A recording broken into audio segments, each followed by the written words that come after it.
E neste bloco você continua com a abertura do seminário e vai também conferir as principais partes da palestra do ministro do STJ, Ricardo Vilas Boas Cueva.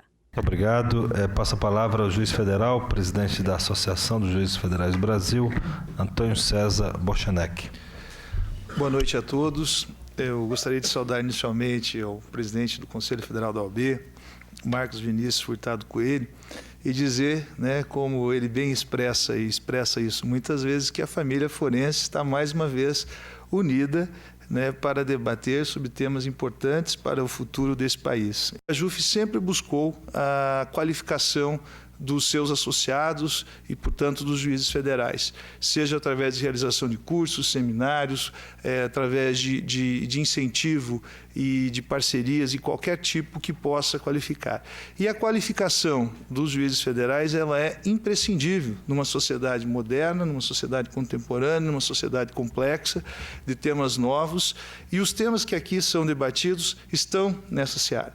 E isso revela, sobretudo, a importância dessa qualificação, a importância de estarmos estudando a cada dia temas novos e relevantes para que possamos estar preparados, no caso os juízes federais e todo o judiciário, para dar uma boa resposta, uma resposta que traga segurança, que traga previsibilidade, que traga tudo uma satisfação de todos os atores dessas relações sociais que são submetidas ao judiciário. E uma característica muito importante da Justiça Federal foi justamente a especialização de temas e matérias através de varas, seja através de varas privativas ou mesmo de varas mistas, mas com especialização em matérias. E eu vejo com muita alegria que durante esse seminário, conforme a programação estabelecida, vamos estar debatendo os temas aqui sobre justamente isso, a especialização de varas em relação a esses temas. E isso é algo muito importante que precisa ser debatido e, quiçá, tenhamos especializações nessa matéria que vão justamente revelar-se muito importante para tudo aquilo que nós reafirmamos aqui hoje, no sentido de dar uma prestação jurisdicional de excelência, importante para o judiciário, mas, sobretudo, importante para a sociedade.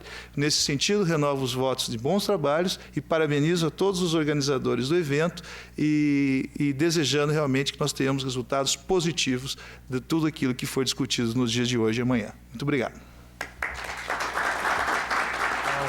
Advogado militante e, para o orgulho da Ordem dos Advogados do Brasil, é um dos luminares representantes do 5º Constitucional da Advocacia no colênio do Tribunal da Cidadania, que é o Superior Tribunal de Justiça. Com a palavra, ministro Ricardo Vilas Boas Cueva. Ao falar dos desafios da judicialização da concorrência, da regulação e do comércio internacional, não posso me esquivar daquele tema clássico, que é o que é ou não sindicável pelo judiciário, o que, afinal, é o objeto do controle jurisdicional dos atos administrativos. E me permito ler algumas notas aqui para não abusar da paciência dos senhores.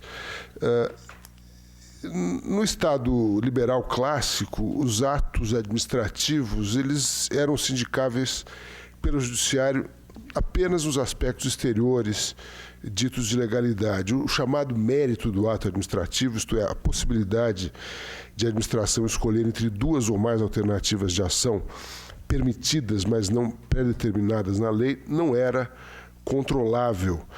No Estado pós-liberal, marcado não apenas pela proliferação de agências reguladoras e de normas que cobrem virtualmente todo o espectro do comportamento humano, mas também pela influência do pós-positivismo e do neoconstitucionalismo, o controle da legalidade muda de perfil.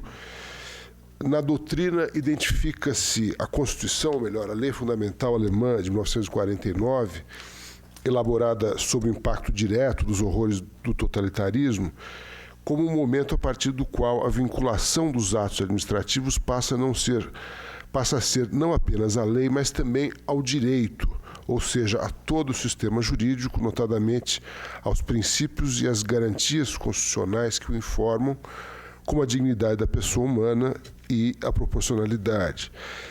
Dessa forma, o alcance e a profundidade do controle jurisdicional dos atos administrativos se transformam radicalmente. A noção de legalidade passa a pressupor não apenas a adequação do ato ao sistema escalonado e hierárquico de normas, que disciplina as condições para a sua edição e seu conteúdo, mas sua adequação ao direito.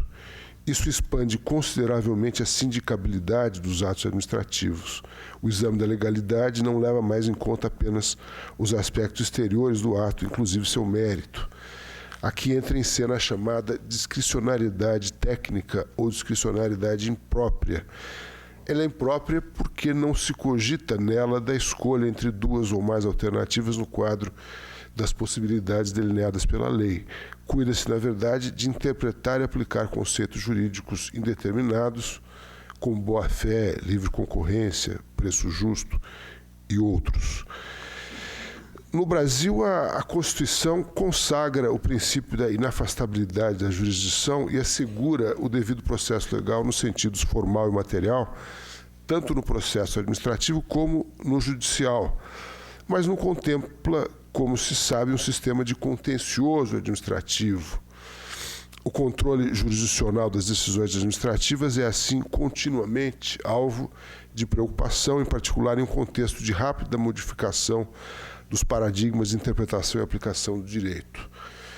Além disso, a complexidade do sistema processual, com sua multiplicidade de recursos, bem como o uso predatório do sistema de justiça, que é sobrecarregado por demandas de massa e acaba por ser extremamente moroso, pode significar que as ações nas quais se discutem as decisões administrativas durem mais de 10 anos, às vezes bem mais que isso, e com reviravoltas incríveis, né? O caso Nestlé Garoto, eu fui o relator do rescaldo do caso em 2004, ao tomar posse no CAD, até hoje está, né?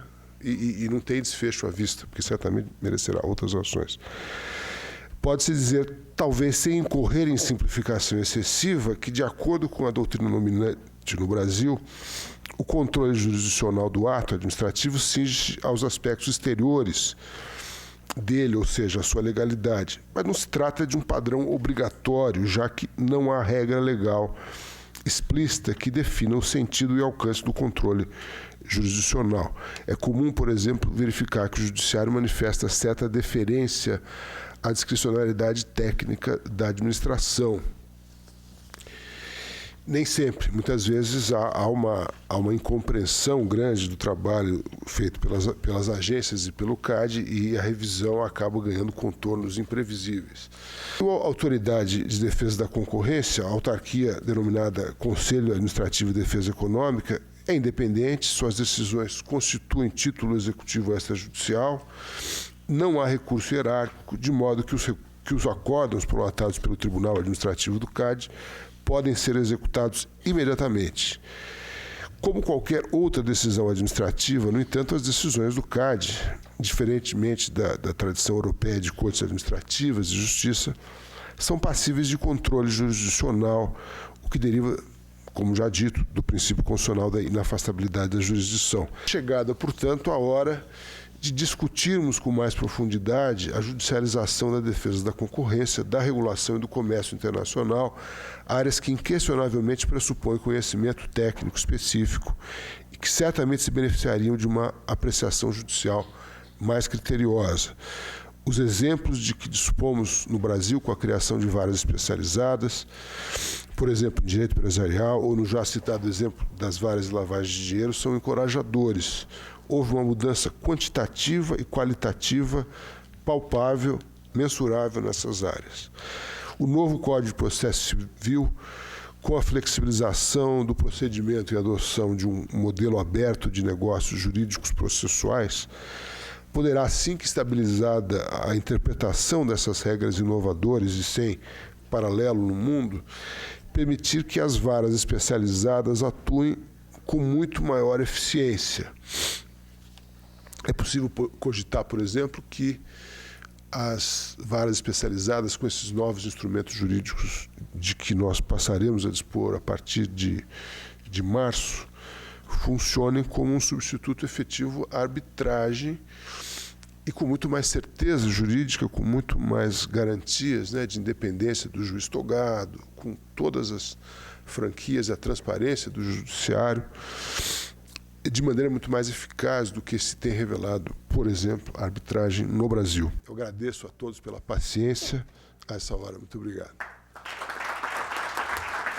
E hoje nós ficamos por aqui. Você pode acompanhar mais informações e notícias no site oab.org.br.